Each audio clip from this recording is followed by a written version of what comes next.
नमस्कार दोस्तों, एक बार फिर से मैं आपका स्वागत करता हूं हमारे YouTube channel study with triple A में।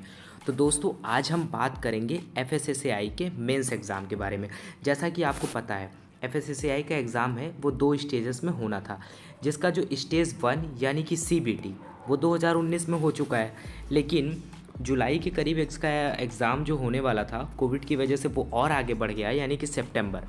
जो इसकी डेट आई है मेंस एग्ज़ाम की, जो मेंस एग्ज़ाम इसका होने वाला था, मेंस यानी कि रिटन एग्ज़ाम होने वाला था, वो जुलाई के करीब होने वाला था। लेकिन जो अब उसकी जो डेट आई है वो 5 और 6 सितंबर आई है 2020। देखिए, अभी हो सकता है डेट आगे बढ़े, वैसे डेट आगे नहीं बढ़नी चाहिए, अब इस बार एग्ज़ाम हो के ही रहेगा। लेकिन फिर भी हमारा काम है पढ़ना और अच्छे से प्रिपेयर होना। एग्ज़ाम जब भी होना होगा वो होगा। तो इसके पहले मैंने एक वीडियो बनाया था, बेसिक वीडियो बनाया था एफएसएसएआई का, वो आप जाकर देख सकते हैं जिसने भी नहीं देखा है।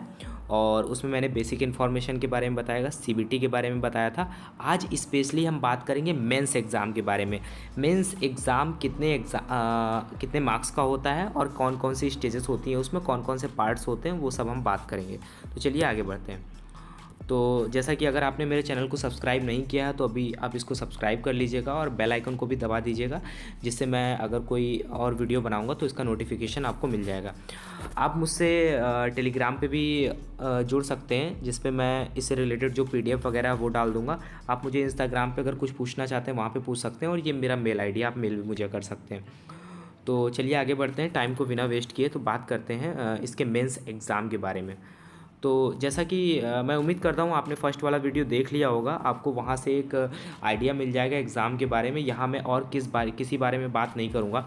यहाँ पे स्पेशली हम 2 पोस्ट के बारे में बात करेंगे। एक है सेंट्रल एफएसओ और टेक्निकल ऑफिसर मेंस एग्ज़ाम, यानी कि सेंट्रल फूड सेफ्टी ऑफिसर और टेक्निकल ऑफिसर के बारे में बात करेंगे। इन दोनों ही का जो सिलेबस है वो सेम है, एकदम सेम सिलेबस है। बाकी जो पोस्ट निकली हैं एडमिनिस्ट्रेटिव लेवल की और डायरेक्टर लेवल की, और उसके बाद में जो टेक्निकल असिस्टेंट वगैरह की है, उसका सिलेबस अलग है।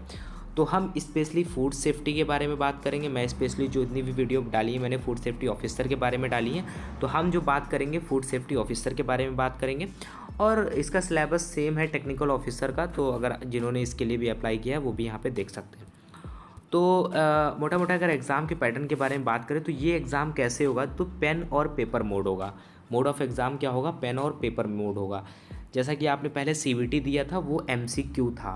सीबीटी जिन्होंने दिया होगा वो एमसीक्यू था। अब जो एग्ज़ाम होगा वो पेन और पेपर मोड होगा। डिस्क्रिप्टिव होगा, आपने जो भी लैंग्वेज सेलेक्ट करी होगी, हिंदी और इंग्लिश, उसमें आप पेपर देंगे। उसके बाद में जो पेपर की टाइमिंग है वो 2 घंटे की होगी। उसके बाद जो मार्क्स होंगे वो 100 मार्क्स का होगा मैक्सिमम। और उसके बाद में जो पेपर है वो डिवाइड होता मतलब कि डिफरेंट वेरिंग वेटेज होगा उसका, यानी कि जो इसके पार्ट्स हैं एग्ज़ाम के वो डिफरेंट मार्क्स कैरी करेंगे। चलिए आगे बढ़ते हैं, आप बताते हैं पेपर का पैटर्न क्या है आपको। तो जैसे कि एफएसएसएआई मेंस एग्ज़ाम का फॉर्मेट अगर देखें तो रिटन एग्ज़ाम जो है वो 100 मार्क्स का होगा, मैं आपको बता चुका हूँ। ये एग्ज़ाम 3 पार्ट में कंडक्ट होगा, यानी कि 3 पार्ट होंगे। जो भी आपका पेपर आएगा उसके 3 पार्ट होंगे, part A, part B, part C. तो जैसा कि आप देख पा रहे हैं, पार्ट ए में आपको 2 क्वेश्चन करने होंगे, 2 ही क्वेश्चन आएंगे, वो 2 क्वेश्चन करने होंगे, उसमें आपको 20 मार्क्स मिलेंगे। पार्ट बी की अगर बात करें, पार्ट बी में भी आपको 2 क्वेश्चन करने हैं, उसमें भी 20 मार्क्स मिलेंगे। लेकिन यहाँ पे आपको 3 क्वेश्चन दिए जाएंगे, 3 में से आपको 2 करने हैं, यानी कि आपको यहाँ पे ऑप्शन मिलेगा। उसके बाद में पार्ट सी की अगर बात करें, पार्ट सी का जो वेटेज है वो 60 मार्क्स का है, यानी 60 नंबर है। 60 नंबर में क्या है, आपको 4 क्वेश्चन दिए जाएंगे। 4 क्वेश्चन जो दिए जाएंगे वो पर क्वेश्चन कितने मार्क्स का होगा, 15 मार्क्स का होगा, यानी कि 60। तो टोटल मिला के कितना हो जाएगा, 100 हो जाएगा। तो आगे बढ़ते हैं, आप समझ चुके होंगे ये जो मेंस एग्ज़ाम है, बहुत ज़्यादा कन्फ्यूज़न होती है लोगों को। जो इसका मेंस एग्ज़ाम है वो कैसे होगा, वो 3 स्टेजेस में होगा, सॉरी 3 पार्ट में होगा, स्टेजेस नहीं, 3 पार्ट होंगे उसके, उस एग्ज़ाम के 3 पार्ट होंगे, यानी कि part A, part B, part C. ठीक है, तो आगे बढ़ते हैं। तो सिलेबस की अगर बात करें तो पार्ट ए की अगर बात करें तो पार्ट ए में आप देख सकते हैं जनरल एबिलिटी आएगी। जैसे कि अगर ये बात करें, ये नॉर्मल जो गवर्नमेंट एग्ज़ाम में पूछे जाते हैं, जैसे कि रेलवे हो गया या फिर एसएससी हो गया, वही सिलेबस है यहाँ पे। जो इसका पार्ट ए है 20 मार्क्स का, इसमें आपका रीडिंग कॉम्प्रिहेंसन आएगा और smart working with MS office. MS office की अगर बात करें तो स्पेशली एक्सेल के बारे में आप पढ़ लीजिएगा, एक्सेल की जो शॉर्ट कीज़ वगैरह होती हैं वो कैसे, और मेंटल एबिलिटी बेस्ड क्वेश्चन आएंगे, केस स्टडी वगैरह और सिचुएशन एनालिसिस के बारे में डिस्कस करना होगा। जैसे कि आप अगर किसी सिचुएशन में, अगर कोई आपको सिचुएशन दी जाएगी, उसकी एनालिसिस करिए, आप कैसे वहाँ पे अपने आप को मेंटली कैसे आप यूज़ करते हैं, ये सारे बारे में आपको करना होगा। तो उसके बाद आगे देखते हैं, इसमें जो मेन जो पार्ट यानी कि मेंस एग्ज़ाम है, आपका रिटन एग्ज़ाम है, इसमें पार्ट B और C ये मोस्ट इम्पॉर्टेंट है, आपको सबसे ज़्यादा मार्क्स यहीं से गेन करने हैं। तो पार्ट B की अगर बात करें तो इसमें आप देख पा रहे हैं food safety ecosystem in India. India में फूड सेफ्टी का इकोसिस्टम क्या है, इकोसिस्टम यानी कि उसकी चेन क्या है, फूड सेफ्टी की कैसी क्या चेन है, पूरा आपको पढ़ना पड़ेगा। तो सबसे पहले देख रहे हैं यहाँ पे Indian scenario of food safety. यहाँ पे मैं एक एक चीज़ नहीं डिस्कस करूँगा, वीडियो बहुत लंबा हो जाएगा, कोई फ़ायदा नहीं है। आपको और भी अगर कुछ क्वेरी होती है आप मुझे कमेंट में करके पूछ सकते हैं, मैं नेक्स्ट वीडियो बना दूँगा। तो इसमें आप देख पा रहे हैं Indian scenario of food safety क्या है। उसके बाद में सबसे मेन जो है इसमें ये जो food safety and standard act है, ये बहुत इंपॉर्टेंट है 2006, इसके बारे में आप पढ़ लीजिएगा और इसका बैकग्राउंड वगैरह क्या है ये सब पढ़ लीजिएगा। उसके बाद में फूड सेफ्टी स्टैंडर्ड रेगुलेशंस क्या है ये आप पढ़ लीजिएगा, और लाइसेंस और रजिस्ट्रेशन के बारे में तो पढ़ना ही पड़ेगा। उसके बाद में आप देख पा रहे हैं पैकेजिंग हो गया, लेबलिंग हो गया, जनरल जो मतलब फूड में होना चाहिए, ये नॉर्मल चीज़ें। अगर कोई फूड से जिसने अपना फूड टेक किया या फूड टेक या बायोटेक से किया है तो उसने ये सब नॉर्मल चीज़ें पढ़ी होंगी, और ग्रेजुएशन अगर उसने अपना किया है उसमें। तो इसमें आप देख सकते हैं फूड और इंग्रेडिएंट क्या क्या होते हैं, सेंट्रल एडवाइजरी कमेटी कौन कौन सी हैं, इनके बारे में, पैनल क्या होते हैं जो फूड के अथॉरिटीज़ वगैरह रहती हैं उनके बारे में आपको पढ़ना है। फूड एडिटिव्स क्या क्या होते हैं इनके बारे में पढ़ना है। एडिटिव्स आप समझते होंगे, जैसे कि फूड में हम उसको इन्हेंस करने के लिए या फिर फूड को संरक्षण करने के लिए, फूड को बचाने के लिए जिससे वो ख़राब ना हो, जो भी हम चीज़ें उसमें ऐड करते हैं उनको फूड एडिटिव्स बोलते हैं। तो कौन कौन से फूड एडिटिव्स होते हैं इन सब के बारे में आपको पढ़ना पड़ेगा, देख लीजिएगा।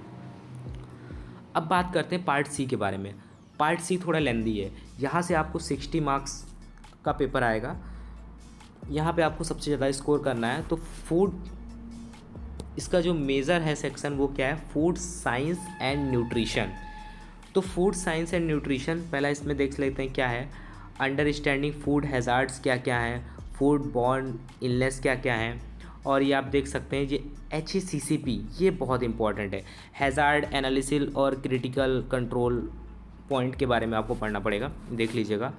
और फूड एडल्ट्रेशन क्या होता है, यानी कि फूड में मिलावट वगैरह जो होती है। फूड न्यूट्रिशन क्या है, फूड फोर्टिफिकेशन क्या है, और उसके बाद में वेस्टिंग वगैरह क्या है, एनीमिया और ये सब जो डिजीज़ वगैरह हो जाती हैं, फूड बॉर्न डिजीज़ जो हो जाती हैं उसके बारे में आपको पढ़ना पड़ेगा। उसके बाद में फूड क्वालिटी है, ये पार्ट C का ही पार्ट है। फूड क्वालिटी हो गया, GMP ऑडिटिंग एंड इंस्पेक्शन वगैरह कैसे होता है। तो एक मतलब अगर आप फूड सेफ्टी ऑफिसर बनते हैं तो आपका क्या क्या, आपके रिस्पॉन्सिबिलिटीज़ क्या क्या रहेंगी, ये सब आपको पता होना चाहिए। बेसिक है फूड का, बहुत ज़्यादा आपको इसमें घुसना नहीं है, ये सब आपको FSSAI की वेबसाइट से पार्ट C लगभग आपको मिल जाएगा वहाँ से। अगर आप चाहेंगे तो पार्ट B और पार्ट C के मैं नोट्स प्रोवाइड करा दूंगा, मतलब जो गवर्नमेंट वेबसाइट पे जो नोट्स है वो मैं आपको दे दूंगा। उसके बाद में आप देख रहे हैं एक पार्ट ये है, पार्ट C का ही है, जिसमें है food processing and preservation. Food processing का मतलब यही है कि मतलब पूरा रॉ मटेरियल से फूड जो है वो कस्टमर तक कैसे पहुंच रहा है, फूड की प्रोसेसिंग कैसे हो रही है, फिर उसका प्रिजर्वेशन कैसे कर रहे हैं, इन सब बारे में है। नॉर्मल चीज़ें हैं, आप पढ़ सकते हैं, देख सकते हैं, कुछ ऐसा नहीं है जो आपको इसमें समझ में ना आए।